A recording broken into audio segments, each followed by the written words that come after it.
Hi, everybody. I'm Steve here with Jesse Townsend. Jesse is a personal trainer at Parkway Athletic Club in Reno, Nevada. Welcome, Jesse.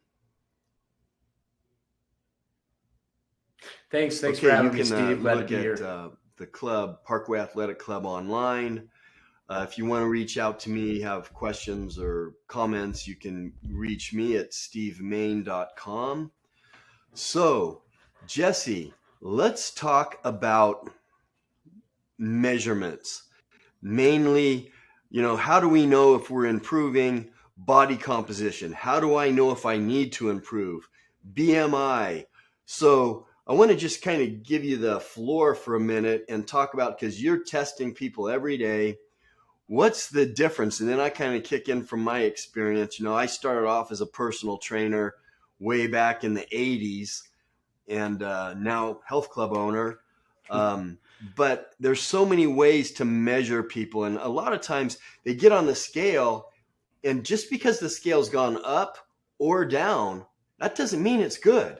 I mean, the scale could go down and that's a negative effect, or it could go up and it's a negative effect, or it could do one or the other and it could be a positive effect. So let me just hand this off to you. What do you think? Yeah, this is a good topic for us to cover. It brings up a lot of different questions, and it kind of it unveils, if you would, a lot of things that you won't get in this maybe meeting that you have with your doctor, where they just talk specifically about what is your BMI. A lot of people don't even understand what that means anyways. They're just rated with a number, and they leave just kind of wondering or being told, and then wondering, not only how do I fix this, and probably doctors saying or health professionals saying food and exercise. So there's tons of components to that. But again, to rate themselves and be thought that they're in, some kind of a number that is unhealthy, if this is what they're told, it doesn't really even most of the time register to what it means. I usually get people asking me after they talk to professionals in from a health perspective, what is that? What is my BMI, right? And so I quickly have a tendency to, I'll cover it with them, really quick, and let them know that, it's kind of this range of numbers that is going to rate them on a health scale. It's a process in which, they can say to themselves, I'm doing good, or I'm doing bad, or I'm in between. But it's worn out in some ways to me, because, when you have stuff like this body fat number, it goes off of, metrics that are to me more realistic to measure somebody through, or even base goals on, or even talk about, health and fitness programs, because this body fat percentage number is actually going to break down and give you how much fat is within your body composition. And then you can, from there, create some realistic and healthy goals that, can attach from that and say, okay, so if I am to change, my body to be a healthier person, which that's the first goal that, in my opinion, everybody should have, right? We can all be probably a little bit healthier. Most of us, with exception of probably small percentage, can eat a little better, work out a little bit more, and just kind of pay attention. So again, that body composition number that comes from this body fat is going to give you, how much fat you have and how much muscle you have. And these two goals alone, to simplify it, and again, not get into probably the skeletal system and what your skin weighs and all of this stuff, is usually just confusing. So leaving it with these two numbers is a really healthy way to create goals with people, and also to show them. So, look, if you lose, 5 pounds of fat, which is a task for sure when you talk about fat, and I'll go over that in a second, difference between fat and weight, right? So, fat has about 3,500 calories per pound. And so then you have to, again, burn off these calories and hopefully not overconsume while you're doing this process of burning them. But point being, you lose fat, get rid of these fat pounds, then you replace it with these muscle pounds. Can't turn fat into muscle, not how it works. Can certainly get rid of fat and add muscle. And every pound of muscle that you add to your system, now you're going to burn, an extra 50 calories per day, approximately, at rest. And so now your metabolic rate and basal metabolic rate's going up, and everybody's winning. And again, easier to measure, easier for me to show people on paper instead of just a chart that has a bunch of numbers and highs and lows in it. Yeah, these are real things, and they're as close to tangible as you can get with this whole health program. Yeah, I could base some real goals. So let me just have you explain to people listening, what does BMI mean? How do you take that measurement? Yeah, so body mass index, right, is what this BMI measurement is. So, and then the way they do a body mass index measurement, or how they come up with this, chart, so be it, is basically just your height and your weight and an age. And that's going to be what your body mass index is. So if you're a person who is 5'10", and you are, let's say you're healthy with muscle, you're 195 pounds or 200 pounds, but you have a good amount of muscle mass on your body, most likely that rating that they're going to give you, because this ratio of height and weight is going to be on that BMI chart above where you need to be for your height in terms of weight. And so most likely they're going to put you in a category that's going to be a beyond what is healthy, or even call you, obese in some of these words and things that they talk about related to this BMI scale. Okay, so chart. Now let's talk a little bit about body composition. So there's a number of ways to measure body composition. I use skin calipers right at home. There's dunk tanks. And, when I was in college, I even learned how to cheat the dunk tank, because not breathing out the same amount, you can figure it out. But I like the skin calipers. I know in a lot of the clubs, we use scale type mechanisms that will tell you. But the skin calipers, I can take as much skin or fat as possible in multiple different measurements. And I know I have an idea of what my body composition is, but I know if it's changing. I know if it's going up. The skin fold went up. So how do you test it at Parkway? So at Parkway, we have a couple of different ways that we can test, and we kind of, again, leave it up to, in most cases, the professional or the coach that you're working with. With the skin fold or this caliper test, you're going to get a more accurate reading in comparison to what they call this. Bioimpedance is this other measurement where you're either on a handheld device or, one that goes through your feet, or even they have them that are both your feet and your hands, right? But again, with the caliper, I think that's the most accurate measurement. I think most trainers that have been doing it, or coaches that have been doing it for a while, that's the one they're going to feel like gives the most accurate reading. And that's not just from what you read. It's some of us that have time, 15 years plus in it, and have seen the difference. And, I've certainly taken people and done bioimpedance and the skin fold with the calipers and the, handheld and the foot device, and just to see what's the difference in all of them. The skin fold seems to be, as long as you do it the right way and get that skin fold, it seems to be the most accurate measurement. Yeah. And here's the thing that I really like about it: consistency. I know I can be consistent, because if I'm doing the measurement the same way every time, I know if that body composition or the body fat percentage is going up or if it's going down. I know what's happening. And for me, I've been tested multiple ways, and I'm probably, I'm around 60 years old, and the skin calipers say I'm under 14%, which is pretty good for an old guy, right? Yeah, it's really good. Yeah. Well, I mean, these days it's good for an 18-year-old. Yeah, that's really good. These days it's good for an 18-year-old.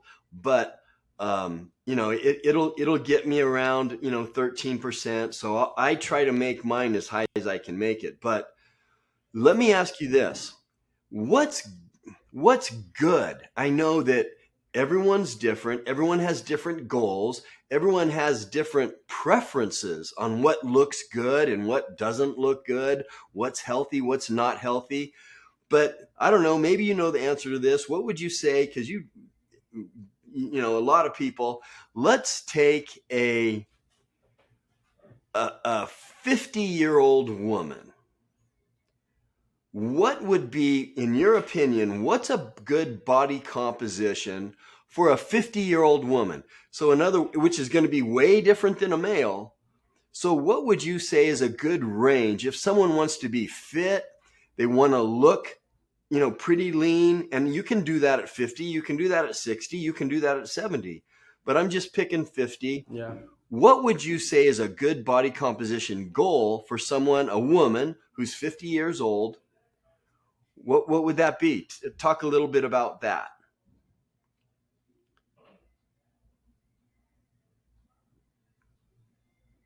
Yeah, so so definitely for everybody in these age groups, obviously it's going to change. It's age group appropriate as far as how you get body fat measurement or how you teach somebody to use it as a tool again to measure their composition, being healthy, unhealthy, athletic, excellent. There's different ratings. And so typically the way it boils down is for like a 50-year-old, there's different groups, right? Like I said. So if you're under 14% as a 50-year-old, and this is a woman, and so women are Under how meant to much? have more body fat. For if you're under 14, you're going to be dangerously low, Yeah. right? So that's not a healthy body fat, right? So I'm just No, going to no, kind no. of Yeah. run the chart That's in a way. that's messed up for Yeah, pretty much any age, right?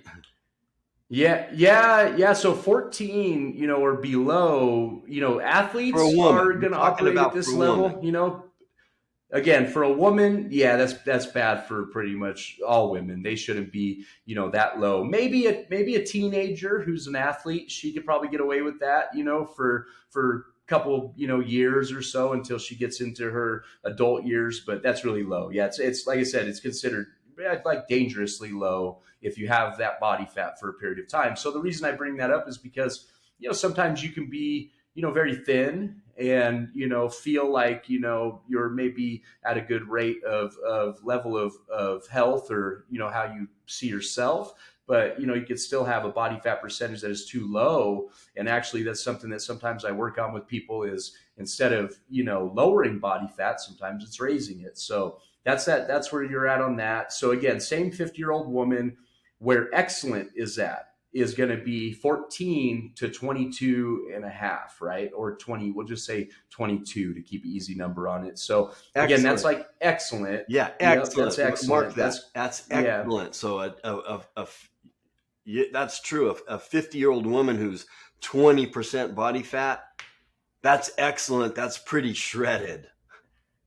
that's awesome. Yeah, like she's probably at that point, those are most of the time high level fitness athletes, and, kind of like these, small percentage of groups of people that are healthy and work out are going to be in that range. You're not people in the gym that you see that you're in there with every day. And even the women, if you're a woman yourself and you acknowledge that there's other women in there that are in great shape and you want to be in that shape, they're not even, probably that low. That's extremely low. They're going to be shredded. They're going to have probably, abdominal showing, oblique showing, Absolutely. yeah. So that's a And that's a different kind of a 50-year-old. body fat. So then that's a 50-year-old woman. Yeah. And then so you go into a fair category. So this would be, in this range of 27, and it goes to like 30, and it has a couple points, but we'll just say 27 to 31 is probably where this range is at, right? So that's where this fair category, for most people, when I'm talking to them and they're coming in to get help from a coach or coming in to be put on a program, and whatever is going to fit their needs, this is a goal that I aim at with most people if they're beyond that, right? So goals have to be realistic. I think everybody, to some point can understand that if you've gone through anything in life and set goals or stages for yourself to accomplish. Yeah, that's definitely like the first point, is getting people to fair. And on a health scale, fair would mean low health risks, or as low as you could control through this body composition that we're talking about, and in touch with things like heart disease, stroke, diabetes, cancer. The list kind of keeps going on for what is important for us to watch on this body fat or body composition scale. And again, if we can control and be healthier, that's what we're trying to do with this health and wellness stuff. That's going to leave you at lowest risk, or the first category of low risk for diseases or things to happen to your body that you can, again, do better for yourself and hopefully avoid, right? So that again is fair, and that's a woman who is 50, and that's 27 to 31. Okay. So then you've got poor, and that's 31 to 35%. That's going to be a poor rating for a female who is 50. And again, this 50 group, all these body fat percentages that I'm talking about, it goes to a range of like 50 to 59. When you get to 60, it's an adjustment usually of about 3% on the tail end of all these numbers that I'm talking about, if you're 60 and above. So female that is 50, again, poor. And this is where you can start to have some problems, right? So again, this is where your body is more at risk for diabetes, is probably one that a lot of people nowadays are having trouble with, but even more simpler things like mobility issues and, like just trouble getting, out of the chair, or out of a couch, or, kneeling down to pick up a grandchild, little stuff like that. Body composition plays a role in all these different areas of how your body functions, including organs and how your things are processed, even in your digestive system. So it's a big deal. And that's why this chart is appropriate to measure on. So, and then you have dangerously high, and this would be where most people know it as is, actually that last category, poor, would be also probably where they say obese is what they would say at that level. And then this would be, beyond or over obese, or dangerously high is another way to put it. And that's going to be that range that is like, it's basically anything over 35%. If you're over 35%, and that's what your body fat is on bioimpedance or the dunk or the calipers, as we mentioned, there's different ways to measure it. You're at risk for most everything in a high category. And yeah, that's the time probably in which, some changes are necessary in your life to look into. And again, setting real goals from there and tracking them with real systems like body fat, in my opinion, as opposed to BMI, is a healthy way to get people on a good track and help hold them accountable to what it is they're trying to accomplish. Yeah, that's great information. I've tested people over 50%, and it's not good. And the calipers are great, but they don't. It's hard you can't calculate visceral fat with skin calipers, because visceral fat is internal fat, and it's bad. It's the worst kind of fat. You see those people with the big gut. Well, it's not gushy. That's not good. Subcutaneous fat is under the skin. The visceral fat is in the organs and inside the rib cage, which makes people have that hard belly like a drum.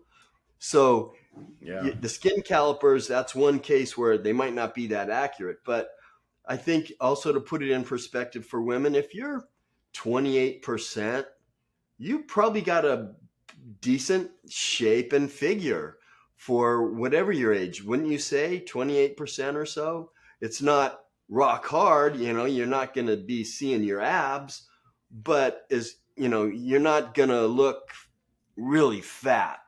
Am I right? Yeah, you're right. So in that percentage, again, for women, in back to like the same category, this 50 to 59. And then to give you an idea before I kind of address what you're talking about. So if you go to the 40 to 49 category, and this area that you're talking about, that's going to be the difference where it starts at like a fair category of 23, or actually 24% to about 28%. So we're talking about the category for 50 and above that is like the 28 to like a 31%. So anyhow, it adjusts for age, like I mentioned. But yes, a female who is in that percentage for body fat, probably pretty happy with the way her dresses fit and the way her athletic gear fits. And again, mobility, right? And flexibility and dexterity and, ranges of motion, right? So all this stuff that matters and all the stuff that creates or helps create better quality of life for everybody as we age is again right and directly attached to this body fat percentage. And I think that's what a lot of people need to grow to understand is it's not always about, creating a goal again with these numbers for weight and things like that. It's actually usually working through the processes in the right way, a professional way, and starting with things like mobility and flexibility, and again learning how to have proper range of motion, and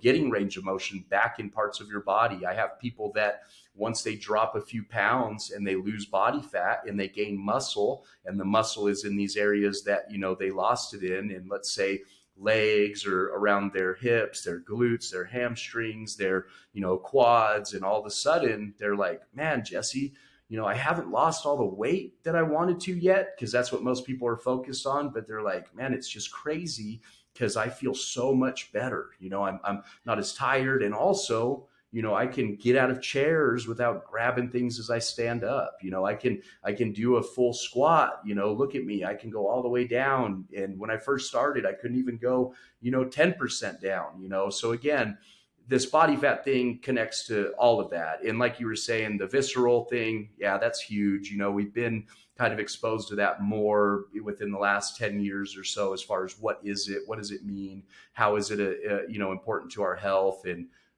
yeah, man, it's just attacking this body fat thing is just going to change, your life and quality of life. That's what I was getting to, is that's what we're all looking for, right? As we age, is to maintain, I think, a certain level that gives us quality of life in which we can do and have the things that we want and be able to function and go to our kids' games and go to our grandkids' games and kind of have this life that we all, wanted the whole time. Well, unfortunately, when we have some of these health issues or body fat concerns, that kind of gets in the way. So that's a good motivator just to get you into a program and be consistent. Yeah, it does. We want to get you healthy. And hey, Jesse, it'd be great to have you back and talk. We kind of talked more of the women. The men, when we're talking body composition, is completely different. So we want to have you back and maybe we'll talk about men's body composition next time. Does that sound good?